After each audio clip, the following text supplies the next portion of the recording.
Students, today we are going to discuss about second chapter of social science, River Valley Civilization. അതിനു മുമ്പ് ഈ chapter ആരംഭിക്കുന്നത് 1856 നടന്ന ഒരു വിവരണത്തോടു കൂടിയാണ്, ഒരു സംഭവത്തിൻ്റെ വിവരണത്തോടു കൂടിയാണ്. എന്താണ് ആ സംഭവം എന്ന് നമുക്ക് നോക്കാം. ഓക്കെ, ഇൻ ദ ഇയർ 1856 മുൾട്ടാനിൽ നിന്ന് ലാഹോറിലേക്ക് ഒരു റെയിൽ പാത പണിയുവാൻ ബ്രിട്ടീഷുകാർ തീരുമാനിച്ചു. പാതയുടെ നിർമ്മാണ ചുമതല ബ്രണ്ടൻ സഹോദരന്മാർക്കായിരുന്നു. സിന്ധു നദീതടത്തിലൂടെയാണ് ഈ പാത നിർമ്മിക്കേണ്ടിയിരുന്നത്. മണ്ണിന് ഉറപ്പ് തീരെയില്ല. എഞ്ചിനീയർമാരായ ആ സഹോദരങ്ങളും തൊഴിലാളികളും കഠിനാധ്വാനം ചെയ്തിട്ടും റെയിൽ പാളം ഉറപ്പിക്കാൻ കഴിഞ്ഞില്ല. പാത നിർമ്മാണം വഴിമുട്ടി. ആ സമയത്താണ് തൊട്ടടുത്തു തന്നെയുള്ള ചുട്ട ഇഷ്ടികകൾ എഞ്ചിനീയർമാരുടെ ശ്രദ്ധയിൽപ്പെട്ടത്. നല്ല ഉറപ്പുള്ളവയായിരുന്നു അവ, റെയിൽ പാളം ഉറപ്പിക്കാൻ പറ്റിയവ. പിന്നെ താമസിച്ചില്ല. ഈ ചുടുകട്ടകൾ നിരത്തി പാത നിർമ്മിച്ചു. ദെൻ അവർക്ക് പാത നിർമ്മിക്കുന്നതിന് ബുദ്ധിമുട്ട് നേരിട്ടത് അവർ പരിഹരിച്ചു. ആ ചുടുകട്ടകൾ കൊണ്ട് അവർ പാത നിർമ്മിച്ചു. ഓക്കെ, ഈ ചുടുകട്ടകൾ എങ്ങനെ അവിടെ വന്നു എന്നതിനെപ്പറ്റി അവിടെയുള്ള എഞ്ചിനീയർമാരോ എംപ്ലോയേഴ്സോ ചിന്തിച്ചില്ല. ദെൻ കുറേ വർഷങ്ങൾക്ക് ശേഷം 1921 ആർക്കിയോളജിക്കൽ സർവേ ഓഫ് ഇന്ത്യയുടെ ഡയറക്ടറായിരുന്ന ജോൺ മാർഷൽ എന്ന് പറയുന്ന വ്യക്തി നടത്തിയ എക്സ്കവേഷൻ്റെ ഭാഗമായിട്ടാണ് ഈ ചുടുകട്ടകൾ ഇന്ത്യയിൽ നിലനിന്നിരുന്ന ഒരു ഗ്രേറ്റ് സിവിലൈസേഷൻ്റെ ഭാഗമാണ് എന്ന് കണ്ടെത്തിയത്. ഏതായിരിക്കും ആ സിവിലൈസേഷൻ? നിയോലിത്തിക് ഏജിൽ we already learn that Neolithic man began to cultivate and settle down in the river valleys. Neolithic man river വാലീസിനടുത്ത് കൾട്ടിവേറ്റ് ചെയ്യാനും അതുപോലെ തന്നെ അവിടെ സ്ഥിരതാമസവും ആരംഭിച്ചു എന്ന് നമ്മൾ പഠിച്ചിട്ടുണ്ട്. എന്തിനാണ് നദീതടങ്ങളിൽ സ്ഥിരതാമസം ആരംഭിച്ചത് എന്ന് നമുക്കറിയാം. Because of irrigation facilities and highly fertile soil. Okay, Neolithic man river വാലീസിൽ സ്ഥിരതാമസം ആരംഭിച്ചു. ദെൻ പോപ്പുലേഷൻ ഗ്രോത്ത് വന്നു. ദെൻ എൻവിയോൺമെൻറ്റൽ ചേഞ്ചസ്, അങ്ങനെയുള്ള സിറ്റുവേഷൻസിൽ അവർ എന്ത് ചെയ്തു? ഗ്രോത്ത് കൂടിയപ്പോൾ അവർക്ക് അവിടെ മാത്രം താമസിക്കാൻ കഴിഞ്ഞില്ല. ദെൻ അവർ അവിടെ നിന്നും സ്പ്രെഡ് ആവാൻ തുടങ്ങി എന്നും നമ്മൾ പഠിച്ചു. ലോകത്തിൻ്റെ വിവിധ ഭാഗത്തേക്ക് സ്പ്രെഡായി. അങ്ങനെ ലോകത്തിലുള്ള വേറെ വിവിധ നദിക്കരയിലേക്ക് അവർ മാറി താമസിച്ചു എന്ന് നമുക്കറിയാം. ഓക്കെ, അങ്ങനെയാണെങ്കിൽ ഓരോ നദിയുടെ കരയിലും വിവിധ വിഭാഗങ്ങൾ ജീവിച്ചിട്ടുണ്ടായിരിക്കാം. അങ്ങനെ ഓരോ നദിക്കരയിലും നിലനിന്നിരുന്ന സംസ്കാരങ്ങളെക്കുറിച്ചാണ് റിവർ വാലി സിവിലൈസേഷൻ പറയുന്നത്. Okay, in this chapter we are going to discuss about 4 types of civilization. There are 4 types of river valley civilization. Okay, first one, Indus Valley civilization. Second one, Egyptian civilization. Third one, Mesopotamian civilization. And fourth one, Chinese civilization. Okay, ഈ 4 സിവിലൈസേഷൻ്റെയും പ്രത്യേകത നമ്മൾ പറഞ്ഞതുപോലെ വ്യത്യസ്ത നദിക്കരകളിൽ ഉത്ഭവിച്ച civilisations ആണ്. Okay, Indus valley civilisation എന്താണെന്ന് നോക്കാം. The excavations revealed that a civilization had existed in the valleys of the river Indus and its tributaries. Hence, this civilization came to be known as Indus Valley Civilization. Sindhu നദിയുടെയും Sindhu നദിയുടെ tributaries ആയിട്ടുള്ള ഝലം, ചിനാബ്, രവി, സത്ലജ്, ബിയാസ് എന്നീ നദികളുടെയും കരയിൽ നിലനിന്നിരുന്ന സംസ്കാരത്തെയാണ് Indus valley civilisation എന്ന് പറയുന്നത്. ഇനി teacher ചോദിക്കട്ടെ, Indus river ഒഴുകിയിരുന്നത് ഏതെല്ലാം പ്രദേശങ്ങളിലൂടെയാണ്? നിങ്ങൾക്കറിയാമോ? യെസ്, ഇൻഡസ് വാലി ഒഴുകിയിരുന്നത് പാകിസ്ഥാൻ, ഇന്ത്യ എന്നീ രാജ്യങ്ങളിലൂടെ ആയിരുന്നു. Okay, then what are the major sites of Indus valley civilisation? Indus valley civilisation നിലനിന്നിരുന്ന പ്രദേശങ്ങൾ ഏതെല്ലാം? First one Harappa, second one Mohenjodaro, third one Sutkagendor and fourth one Alamgirpur, Banawali, Kalibangan, Lothal, Dholavira, Rangpur and Shortugai. Okay, these places were existed in different countries. Okay. Then Harappa. The first excavations was conducted in Harappa in present Pakistan. Okay. ഹാരപ്പയിലായിരുന്നു ആദ്യമായിട്ട് excavation നടന്നിരുന്നത്. ഹാരപ്പ സ്ഥിതി ചെയ്യുന്നത് ഇന്ന് പാകിസ്ഥാനിലാണ്. ആദ്യം നിങ്ങൾക്കറിയാം, ആദ്യം അത് ഇന്ത്യയിലായിരുന്നു. India divide ചെയ്തതിന് ശേഷം ഹാരപ്പ നിലനിൽക്കുന്നത്, പ്രസൻ്റായിട്ട് നിലനിൽക്കുന്നത് പാകിസ്ഥാനിലാണ്. ഓക്കെ, ഹാരപ്പ എക്സ്കവേറ്റ് ചെയ്തത് 1921 ദയാറാം സാഹ്നിയാണ്. എക്സ്കവേഷന് നേതൃത്വം കൊടുത്തത് ദയാറാം സാഹ്നി. നിങ്ങൾ പേര് നോട്ട് ചെയ്യണം. Since the first evidence for the Indus Valley civilization was obtained from Harappa, so this civilization is also known as Harappan civilisation. എന്താണ്? സിന്ധു നദീതട സംസ്കാരത്തിൻ്റെ ആദ്യത്തെ തെളിവുകൾ ലഭിച്ചത് ഹാരപ്പയിൽ നിന്നാണ്. അതുകൊണ്ട് തന്നെ ഹാരപ്പയിലെ സംസ്കാരത്തെ, അതല്ല സിന്ധു നദീതട സംസ്കാരത്തെ ഹാരപ്പൻ സംസ്കാരം എന്നും പറയുന്നു. ഓക്കെ, നിങ്ങൾക്കറിയാം, സിന്ധു നദീതട സംസ്കാര കേന്ദ്രങ്ങളിൽ ഹാരപ്പ എന്ന നഗരം മാത്രമല്ല ഉള്ളത്. ഹാരപ്പ, മോഹൻജദാരോ, അലങ്കീർപൂർ, ബനവാലി എന്നിങ്ങനെ പറയുന്ന നിരവധി സ്ഥലങ്ങളുണ്ട്. എന്നാൽ സിന്ധു നദീതട സംസ്കാരത്തിൻ്റെ ആദ്യത്തെ തെളിവുകൾ ലഭിച്ചത് ഹാരപ്പയിൽ നിന്നായതിനാൽ സിന്ധു നദീതട സംസ്കാരത്തെ ഹാരപ്പൻ സംസ്കാരം എന്നും പറയുന്നു. ഓക്കെ, ഇൻഡസ് വാലി സിവിലൈസേഷനിലെ പ്രധാനപ്പെട്ട മറ്റൊരു സൈറ്റാണ് മോഹൻജദാരോ. മോഹൻജദാരോ എക്സ്കവേഷൻ നടത്തിയത് R.D. ബാനർജിയാണ്. ഓക്കെ, നമ്മൾ പഠിച്ചു ഹാരപ്പയിൽ എക്സ്കവേഷൻ നടത്തിയത് ദയാറാം സാഹ്നിയാണ്. And Mohenjodaro excavated by R.D. Banerji. Then Indus valley civilisation നിലനിന്നിരുന്ന പീരീഡ് ഏതാണെന്ന് നോക്കാം. The period of the civilisation is generally place between BCE 2700 and BCE 1700. BCE 2700-നും 1700-നും ഇടയിലാണ് ഇൻഡസ് വാലി സിവിലൈസേഷൻ നിലനിന്നിരുന്നത്. ഓക്കെ, ദെൻ ഏതൊക്കെ പ്രദേശങ്ങളിലാണ് ഇൻഡസ് വാലി സിവിലൈസേഷൻ നിലനിന്നിരുന്നത്? The Harappan civilization stretched across the region ranging from the western part of the Pakistan to Alangeerpur in Uttar Pradesh and from Kashmir in the north to the Narmada Valley in the south.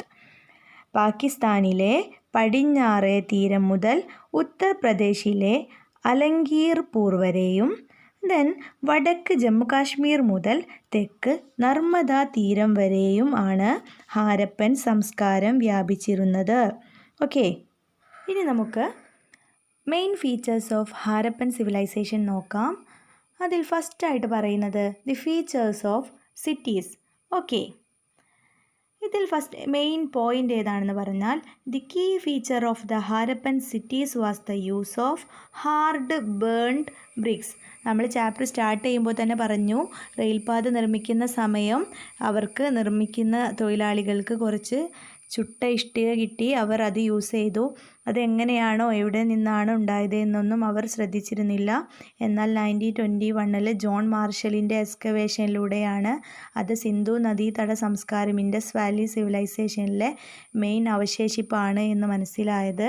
അതുകൊണ്ട് തന്നെ ഹാരപ്പൻ സിവിലൈസേഷൻ്റെ main ഫീച്ചറാണ് Harappan cities was the use of hard burned BRICS.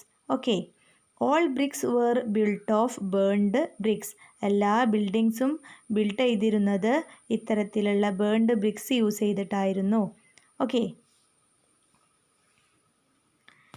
ഇവിടെ കണ്ടോ, the key feature of Harappan cities was the use of hard burned BRICS.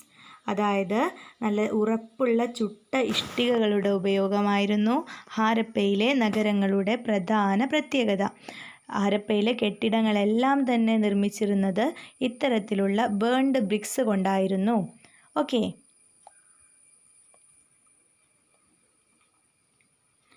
Then The cities of Harappa, Mohenjo-daro and Lothal all had two parts. Indus valley സിവിലൈസേഷനിലെ പ്രധാന നഗരങ്ങളായിട്ടുള്ള ഹാരപ്പ, മോഹൻജൊദാരോ, ലോഥൽ എന്നീ പറയുന്ന നഗരങ്ങളെ 2 പാർട്ടായിട്ട് divide ചെയ്തിരുന്നു. ഏതൊക്കെയാണ് ആ പാർട്ട് എന്ന് നമുക്ക് നോക്കാം. First one western part and second one eastern part. ഇതിൽ വെസ്റ്റേൺ പാർട്ടിനെയൊക്കെ കാണാം. The part of the city to the west was higher. അതായത് ഭരണാധികാരികൾ ഹാരപ്പയിലെ പടിഞ്ഞാറുള്ള വെസ്റ്റേൺ പാർട്ടിലുള്ള ഭാഗം ഉപയോഗിച്ചിരുന്നത് സൊസൈറ്റിയിലെ വലിയ മനുഷ്യരായിരുന്നു, അതായത് ഭരണാധികാരികളായിരുന്നു വെസ്റ്റേൺ പാർട്ട്. എന്നാൽ ഈസ്റ്റേൺ പാർട്ട് എന്ന് പറഞ്ഞാൽ the part of the city to the east was lower and was inhabitated by the common people. സാധാരണക്കാരായിരുന്നു ഈസ്റ്റേൺ പാർട്ടിൽ ഉണ്ടായിരുന്നത്. താഴ്ന്ന ഭാഗം സാധാരണക്കാരുടെ വീടുകളായിരുന്നു. Okay, next feature houses were built along both sides of planned streets. അതായത് സ്ട്രീറ്റിൻ്റെ ഇരുവശങ്ങളിലുമായിട്ടും നല്ല പ്ലാൻ ചെയ്ത രീതിയിലായിരുന്നു വീടുകൾ നിർമ്മിച്ചിട്ടുള്ളത്. നിങ്ങൾക്ക് ഈ ചിത്രത്തിൽ കാണാം, ഇവിടെ ഈ വീട് ഈ ഒരു സ്ട്രീറ്റിൻ്റെ 2 ഭാഗങ്ങളിലുമായിട്ടായിരുന്നു വീട് നിർമ്മിച്ചിരുന്നത്. ഇതിനൊരു ക്ലിയർ പ്ലാൻ ഉണ്ടായിരുന്നു. They were of varying structures. അതിന് വ്യത്യസ്ത സ്ട്രക്ചർ ഉണ്ടായിരുന്നു. നമ്മുടെ വീടുകൾ തന്നെ നോക്കിയാൽ മതി. ഒരു പ്രദേശങ്ങളിലുള്ള വീടുകളെല്ലാം ഒരേ സ്ട്രക്ചറല്ല.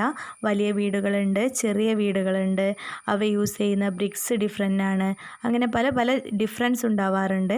അതുപോലെ തന്നെ ഹാരപ്പൻ സിവിലൈസേഷൻ്റെ അന്ന് നിർമ്മിച്ചിട്ടുള്ള വീടുകളും വ്യത്യസ്ത സ്ട്രക്ചേഴ്സിലായിരുന്നു. Then some houses had only 1 room.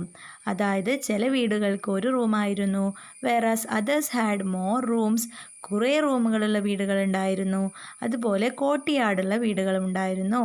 Then important ആയിട്ട് പറയുന്നത് every house had a toilet. എല്ലാ വീടുകൾക്കും ടോയ്ലറ്റ് സൗകര്യം ഉണ്ടായിരുന്നു. ദെൻ നെക്സ്റ്റ് ഇമ്പോർട്ടൻറ്റ് ഫീച്ചറാണ് the drainage system was another feature of these cities. അതായത് അഴുക്കുചാൽ സംവിധാനമാണ് ഈ സിവിലൈസേഷനിലെ ഏറ്റവും എടുത്തു പറയേണ്ട feature. The waste water from the houses was let out into the drains.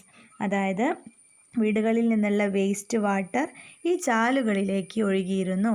Then these drains were connected to the main drain of the street. അതായത് ഈ ഡ്രെയിൻ സ്ട്രീറ്റിലെ മെയിൻ ഡ്രെയിനുമായി കണക്റ്റായിരുന്നു. ഇങ്ങനെ ഓരോ വീടുകളിൽ നിന്നും പോകുന്ന ഡ്രെയിൻ മെയിൻ ഡ്രെയിനുമായിട്ട് കണക്റ്റായിരുന്നു. Then the drains were built of burned bricks and covered with stone slabs. അതായത് ബേൺ ബ്രിക്സ് നമുക്കറിയാം, അന്നത്തെ കാലത്തെ ബിൽഡിങ്സ് എല്ലാം നിർമ്മിച്ചിരുന്നത് ഇത്തരത്തിലുള്ള ബേൺഡ് ബ്രിക്സ് കൊണ്ടായിരുന്നു. അതുപോലെ തന്നെ the drains were built of burned bricks. അന്നത്തെ കാലത്തെ ഡ്രെയിനേജും ബേൺഡ് ബ്രിക്സ് കൊണ്ടാണ് നിർമ്മിച്ചത്. അതുമാത്രമല്ല അവ സ്റ്റോൺ സ്ലാബ്സ് കൊണ്ട് കവർ ചെയ്തിരുന്നു. അതായത് കല്ല് കൊണ്ടുള്ള ഒരു മൂടി അവയ്ക്കുണ്ടായിരുന്നു ഡ്രെയിനിന്. എന്നാൽ നമ്മളിന്ന് കാണുന്ന അഴുക്കുചാൽ സംവിധാനമൊക്കെ എങ്ങനെയാണോ തുറന്നിട്ട രീതിയിലാണെങ്കിലും അന്നത്തെ കാലത്ത് 10,000 ഇയേഴ്സ് ബാക്ക് തന്നെ ജീവിച്ചിരുന്ന വ്യക്തികൾ അവരുടെ ഡ്രെയിനിനൊരു മൂടിയൊക്കെ കൊടുത്തിരുന്നു. Okay, then effective drainage systems existed even in small towns and villages. അതായത് ചെറിയ ടൗൺസിലും ചെറിയ വില്ലേജസിൽ വരെ എഫക്റ്റീവായിട്ടുള്ള ഡ്രെയിനേജ് സിസ്റ്റം ഉണ്ടായിരുന്നു. അതും ഒരു ഇമ്പോർട്ടൻറ്റ് പോയിൻ്റാണ്. Effective drainage system existed even in small towns and villages. Okay, what are the important features? First one, the key feature of the Harappan cities was the use of hard burnt bricks. Second one, the cities are divided into 2 parts. First one western part and second one eastern part. Then the houses were built along both sides of planned street. Planned ആയിട്ടായിരുന്നു സ്ട്രീറ്റിൽ houses build ചെയ്തിരുന്നത്. Then the important feature is the drainage system was another feature of these cities. and every house had a toilet and effective drainage systems existed even in small towns and villages. Okay, നമ്മൾ ഇതുവരെ നോക്കിയത് main features of Harappan cities ആയിരുന്നു. ഇനി next heading granary and agriculture. Indus valley സിവിലൈസേഷൻ്റെ കാലത്തെ granary and അഗ്രികൾച്ചറിൻ്റെ അവസ്ഥ എന്തായിരുന്നു എന്ന് നമുക്ക് നോക്കാം. ഗ്രാനറി മീൻസ് ധാന്യപ്പുര. Okay, then granaries are significant among the ruins discovered from Harappa. ഹാരപ്പയിൽ നിന്ന് കണ്ടെത്തിയിട്ടുള്ള അവശിഷ്ടങ്ങളിൽ ഏറ്റവും പ്രധാനപ്പെട്ട ഒന്നായിരുന്നു granaries. There were big buildings with the facility to dry and store grains. അതായത് ധാന്യങ്ങൾ ഉണക്കാനും അതുപോലെ തന്നെ അവ സ്റ്റോർ ചെയ്യാനുമായിട്ടുള്ള വലിയ ബിൽഡിങ്ങുകളായിരുന്നു ഇവ. Then the remains of wheat, barley, millet, sesame, pulses etc. have been found here. എന്താണ്? അതായത് ഗോതമ്പ്, ബാർലി, തിന, എള്ള്, പയർവർഗ്ഗങ്ങൾ തുടങ്ങിയവയുടെ അവശിഷ്ടങ്ങൾ അവിടെ നിന്ന് ലഭിച്ചിട്ടുണ്ട്. ഗുജറാത്തിലെ evidence of rice cultivation have been uncovered from Rangpur and Lothal in Gujarat. ഗുജറാത്തിലെ റംഗ്പൂർ ആൻഡ് ലോത്തൽ എന്നിവിടങ്ങളിൽ നിന്ന് നെല്ല് കൃഷി ചെയ്തിരുന്നതിൻ്റെ തെളിവുകളും ലഭിച്ചിട്ടുണ്ട്. ഓക്കെ, നിങ്ങളിവിടെ ശ്രദ്ധിക്കേണ്ടത് the urban folk depended on the villages for food and work. എന്താ ഇവിടെ പറയുന്നത്? ഏർബൻ പീപ്പിൾ ഡിപ്പെൻഡ് ചെയ്തിരുന്നത് എവിടെ? റൂറൽ വില്ലേജുകളെ ആയിരുന്നു. എന്നാൽ ഇപ്പോൾ എന്താണ് സംഭവിക്കുന്നത്? റൂറൽ ഏരിയയിലെ പീപ്പിള് അർബൻ പീപ്പിളിനെ ഡിപ്പെൻഡ് ചെയ്യുന്ന സമയമാണ് ഇപ്പോൾ.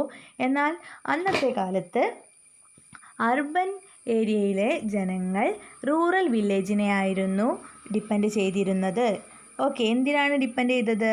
ഫുഡിൻ്റെ ആവശ്യത്തിനാണ് അങ്ങനെ ഡിപ്പെൻഡ് ചെയ്തിരുന്നത്. The villages were the major market for the urban products. urban productsൻ്റെ മെയിൻ മാർക്കറ്റുകളായിരുന്നു villages.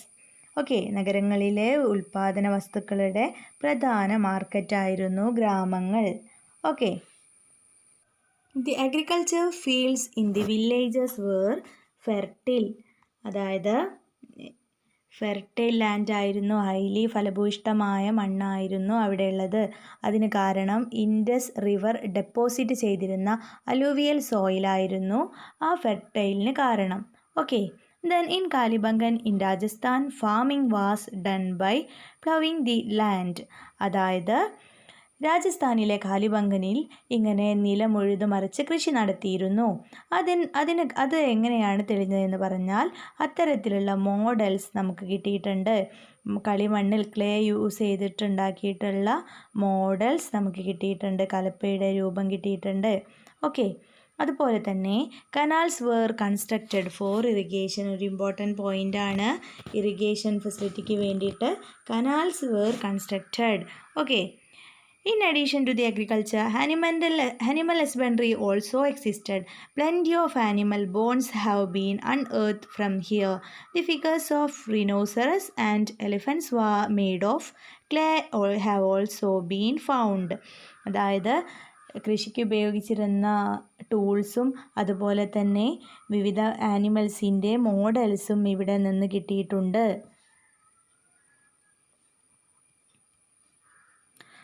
The surplus agriculture products were stored in the granary. ഇതൊരു ഇമ്പോർട്ടൻറ്റ് പോയിൻ്റാണ്. എക്സ്ട്രാ നമ്മൾ യൂസ് ചെയ്ത് കഴിഞ്ഞിട്ടുള്ള പ്രൊഡക്റ്റിനെയാണ് സർപ്ലസ് പ്രൊഡക്റ്റ് എന്ന് പറയുക.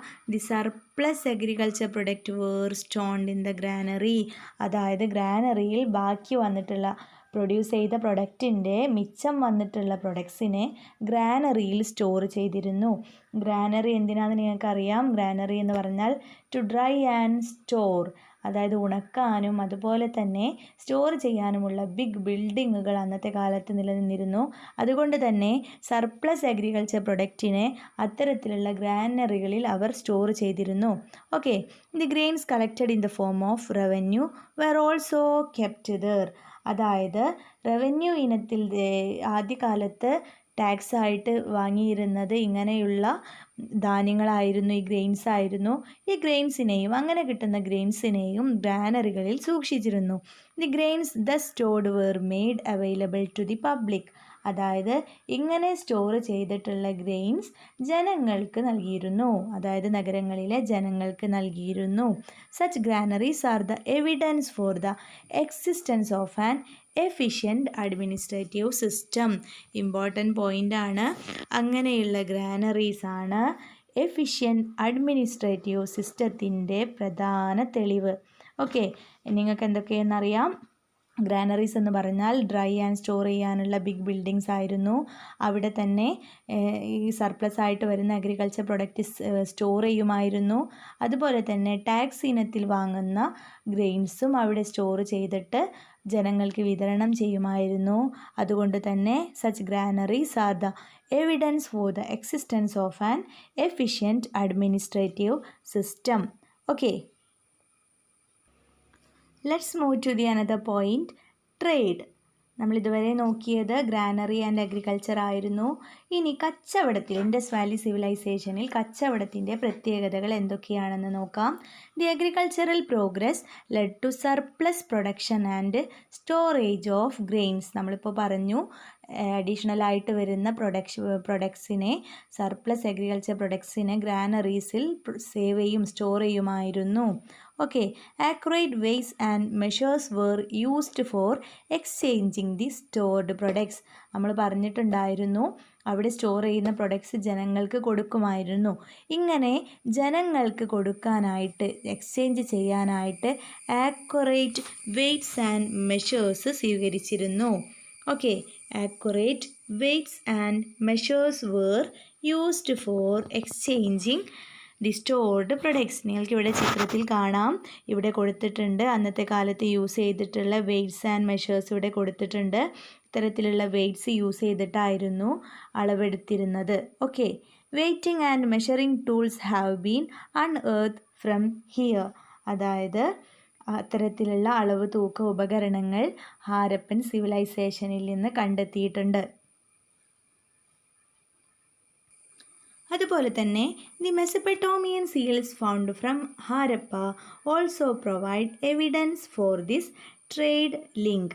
അതായത് ഹാരപ്പയിൽ നിന്ന് ലഭിച്ചിട്ടുള്ള മെസപ്പൊട്ടേമിയൻ സീൽസും ഇത്തരത്തിലുള്ള കച്ചവട ബന്ധത്തിൻ്റെ തെളിവാണ്. The Mesopotamian seals found from Harappa also provide evidence for this trade link. Okay, then Lothal was one of the centres of maritime trade. അതായത് കടൽ വഴിയുള്ള വാണിജ്യ കേന്ദ്രങ്ങൾക്ക് ഏറ്റവും വലിയ ഉദാഹരണമാണ് ലോത്തൽ. ലോത്തൽ ഒരു തുറമുഖം എന്നാണ് അറിയപ്പെടുന്നത്. ഹാരപ്പ, ഇൻഡസ് വാലി സിവിലൈസേഷനിലെ തുറമുഖ നഗരം എന്നാണ് ലോത്തൽ അറിയപ്പെടുന്നത്. Lothal was one of the major centre of maritime trade. The clay models of sailing ships obtained also prove their maritime trade link. അതായത് ഇതിനുള്ള തെളിവായിട്ട് ലഭിച്ചിട്ടുള്ളത് clay model of sailing ships ആണ്. അതായത് കളിമണ്ണ് കൊണ്ട് നിർമ്മിച്ചിട്ടുള്ള പായ് കപ്പലിൻ്റെ മോഡലാണ് ഇത്തരത്തിലുള്ള കച്ചവട ബന്ധത്തിൻ്റെ തെളിവായിട്ടുള്ളത്. Then the seals widely found from the Indus Valley sites were probably used for the purpose of trade. അതായത് ഇങ്ങനെ ലഭിച്ചിട്ടുള്ള മുദ്രകൾ കച്ചവടത്തിന് വേണ്ടിയിട്ട് ഉപയോഗിച്ചതായിരിക്കാം. Then however no evidence for the use of coins has been found yet. എന്നാൽ നാണയങ്ങൾ, coins ഉപയോഗിച്ചതായിട്ട് ഇതുവരെ തെളിവില്ല. Okay, they collected copper from the mines of Khetri in the present Rajasthan and tin from the present Afghanistan and Central Asia.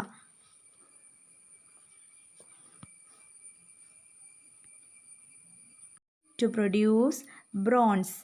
അതായത് വെങ്കലം നിർമ്മിക്കാൻ കോപ്പറും ടിന്നും use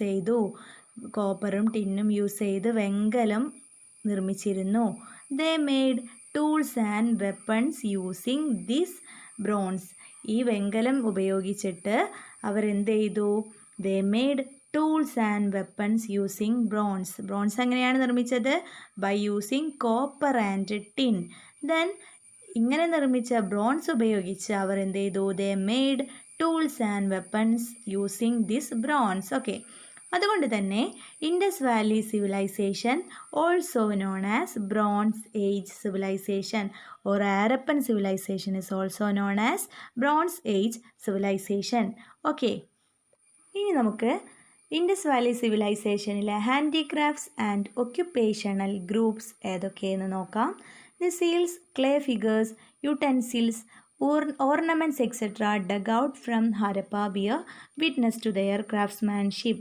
അതായത് ഹാരപ്പയിൽ നിന്ന് കണ്ടെത്തിയിട്ടുള്ള സീൽസ്, അതുപോലെ ക്ലേ ഫിഗേഴ്സ് കളിമൺ രൂപങ്ങൾ, അതുപോലെ തന്നെ യുട്ടൻസിൽസ് മീൻസ് പാത്രങ്ങൾ, and ornaments etcetera dug out from ഹാരപ്പയിൽ നിന്ന് കിട്ടിയതാണ്.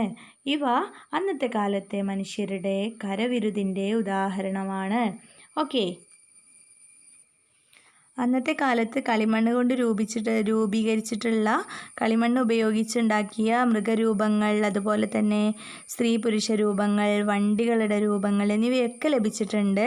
അതുപോലെ തന്നെ ചെമ്പ്, ബ്രോൺസ്, കോപ്പർ, ടിന്ന്, ഗോൾഡൊക്കെ യൂസ് ചെയ്തിട്ട് ഓർണമെൻറ്റ്സും അന്നത്തെ കാലത്ത് ഉണ്ടാക്കിയിട്ടുണ്ട്.